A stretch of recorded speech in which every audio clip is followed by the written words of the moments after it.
Oke guys, kembali lagi ke channelku ya. Jadi ini channel video selanjutnya gitu kan. Ah, Sebelum nonton penjelasan selanjutnya, di like, subscribe, dan share kayak gitu untuk memperbaiki konten aku kayak gitu kan. Nah di sini aku mau berbicara mengenai perdebatan besar gitu tentang pandangan dunia yang berbeda-beda kayak gitu. Nah, sekarang aku beralih ke beberapa pendekatan utama yang digunakan para teoritisi untuk memahami politik global dan melihat bagaimana pendekatan ini berkembang dengan seiringnya waktu. Dalam membahas evolusi teori dalam politik global, para pengamat merasa perlu untuk menyusun sejarah uh, disiplin itu dalam 3 fase yang masing-masing menandai suatu pendekatan teoritis, realisme, dan liberalisme. Pendekatan ini berpusat pada isu-isu seperti aktor dan isu-isu yang relevan dalam politik global dan apakah kerjasama di antara aktor-aktor yang perlu dianggap sebagai kekecualian atau norma dalam hubungan mereka. Nah, sebagai contoh, apakah negara merupakan satu-satunya faktor yang perlu dipertimbangkan dan jika tidak, aktor-aktor lain mana yang signifikan?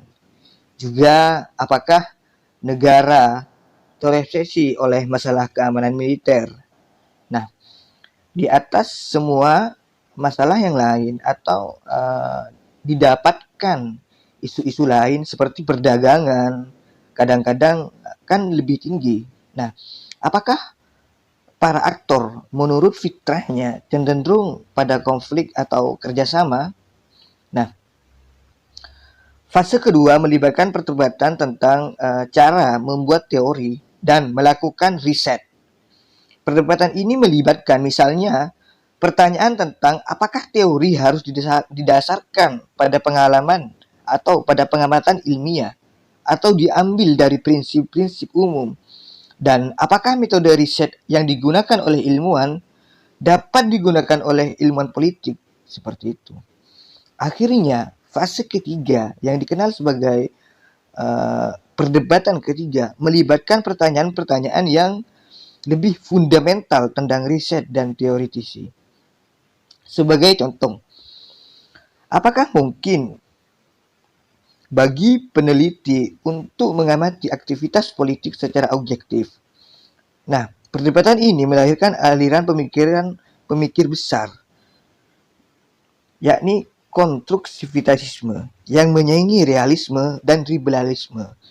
Sebagian dari mereka yang ikut terlibat dalam perdebatan ketiga adalah para mantan Marxis dan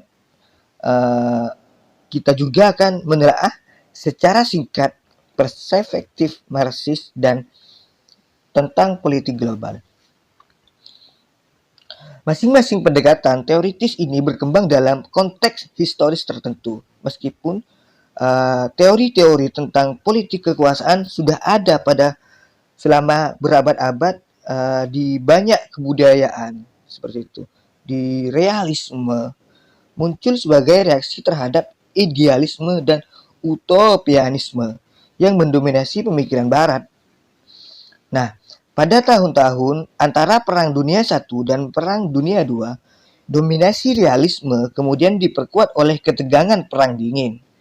Liberalisme muncul dengan pencerahan pada abad 17 dan meningkatkan keyakinan pada kekuatan ilmu alam dan rasionalitas untuk memperbaiki kondisi manusia dan memupuk kebebasan individu.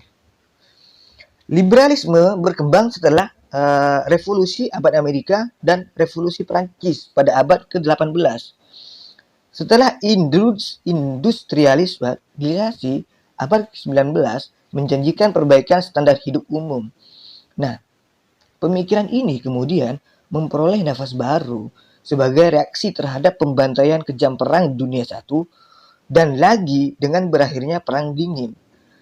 Marxisme adalah reaksi terhadap sisi gelap revolusi industri, khususnya kondisi kelas buruh kota yang mengenaskan, dan memperoleh pendukung setelah revolusi Bolshevik di Rusia pada 1917 dan depresi besar-besaran pada tahun 1930-an. Peristiwa yang oleh banyak orang dipandang sebagai pertanda sudah dekatnya keruntuhan kapitalisme, akhirnya perdebatan ketiga pecah setelah Perang Dingin. Sebagai akibat dari meningkatnya skeptisisme sebagian pengamat tentang kemampuan ilmu sosial dan menangani secara efektif meningkatnya musuh-musuh global sebagai pertimbangan ekonomi dan sosial, kerusakan lingkungan, dan kekerasan yang mewabah.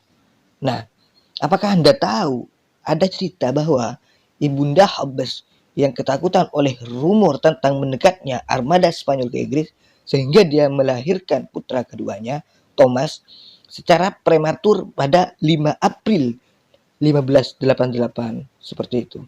Nah, pada tahun-tahun berikutnya, pada bagian-bagian berikutnya, kami akan meninjau masing-masing perdebatan ini secara bergantian untuk mengetahui para isu-isu teoritis dan alat-alat riset yang berubah dengan seiringnya waktu. Yang harus kita ketahui, ingat ialah bahwa sampai sekarang pun tidak satu pun dari perdebatan-perdebatan itu sudah tuntas seperti itu. Nah, mungkin hanya ini ya yang dapat saya sampaikan. Nah, jangan lupa disupport, di like jika ada pertanyaan yang menjanggal atau jika ada request boleh di komentar di bawah ini. Jangan lupa follow Instagramku, mediaku Khalil Muda. Terima kasih.